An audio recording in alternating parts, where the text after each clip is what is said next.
Dans cette vidéo, nous allons voir la notion d'équivalence entre deux suites. Donc voici la définition. La suite U est dite équivalente à la suite V s'il existe une suite état de limite 1 telle que à partir d'un certain rang, UN égale état n fois Vn.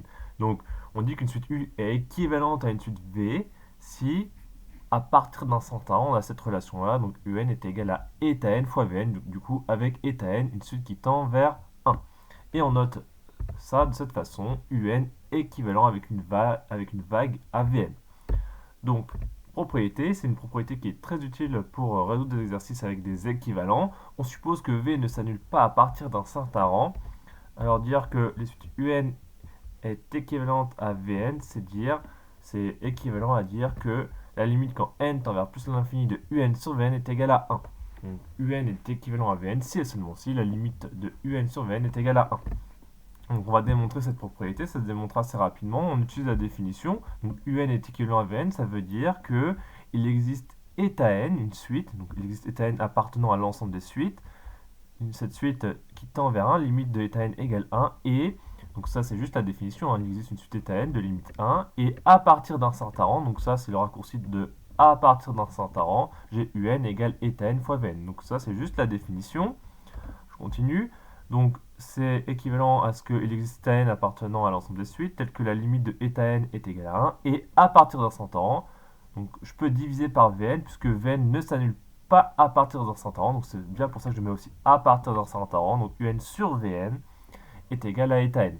Or, état n tend vers 1, c'est écrit ici, donc un sur Vn tend vers 1, donc du coup, ça revient à dire que limite quand n tend vers plus l'infini de un sur Vn est égal à 1. Donc on a prouvé que un est équivalent à Vn si et seulement si la limite quand n tend vers plus l'infini de un sur Vn est égal à 1. Lorsque bien sûr que V ne s'annule pas à partir d'un certain rang, pour que la limite ici soit bien définie. Donc voici quelques exemples. La suite n plus 1 est équivalente à la suite n. Donc pourquoi? Donc on utilise la propriété, on fait le quotient entre n plus 1 et n, donc c'est bien défini puisqu'on étudie quand n tend vers plus l'infini, donc ça c'est bien défini quand n est supérieur ou égal à 1. Donc n plus 1 sur n c'est égal à 1 plus 1 sur n, on divise par n, et la limite de ça quand n tend vers plus l'infini, ça fait 1.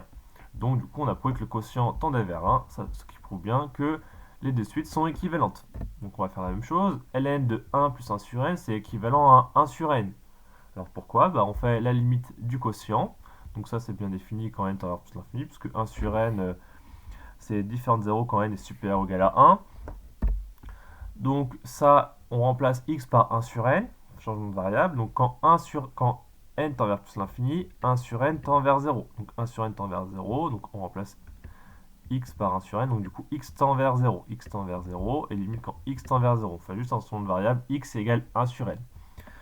Voilà, donc ça, on peut calculer avec un taux d'accroissement à l'aide de la dérivée. Donc ln de 1 plus x sur x, c'est une limite connue, et ça tend vers 1. Donc ça, vous le faites avec le taux d'accroissement, on trouve ça rapidement. Donc du coup, ça prouve que ln de 1 plus 1 sur n et 1 sur n sont équivalentes. Et même chose, sinus de 1 sur n est équivalente à 1 sur n, donc on fait le quotient, même chose. On fait le champ de variable x égale 1 sur n, donc quand n tend vers plus l'infini, donc 1 sur n tend vers 0, et si 1 sur n tend vers 0, x, si je le pose est égal à 1 sur n, x tendra vers 0 du coup. Donc ça fera la limite quand x tend vers 0 de sinus de x sur x. Et c'est la même chose, taux d'accroissement avec l'aide de la dérivée, on prouve que ça tend vers la dérivée de sinus en 0, donc c'est-à-dire cosinus de 0, c'est-à-dire 1.